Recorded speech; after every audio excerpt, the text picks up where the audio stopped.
আসসালামু আলাইকুম।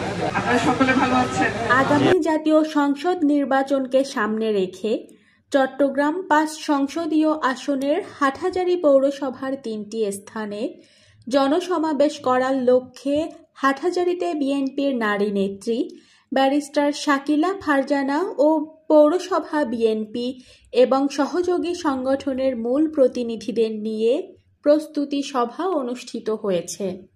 আমার বাবার মৃত্যুবরণের পর পৌরসভায় এটা আমার প্রথম একটা মত বিনিময় সভা, তাও ছোট পরিসরে। ইনশাল্লাহ আপনাদের কাছে এসেছি আমার বড় আয়োজনে, যাতে বড় পরিসরে একটি জনসভা করতে পারি তার জন্য কথা বলতে। সবাই মত দিয়েছে এখানে বিভিন্নভাবে। ইনশাল্লাহ তাদের মতকে গ্রাহ্য করে যেভাবে প্রোগ্রাম করতে হয় আমরা সেভাবে করব, কিন্তু সেই প্রোগ্রামকে সাকসেসফুল করার দায়িত্ব আপনাদের, আমার নয়।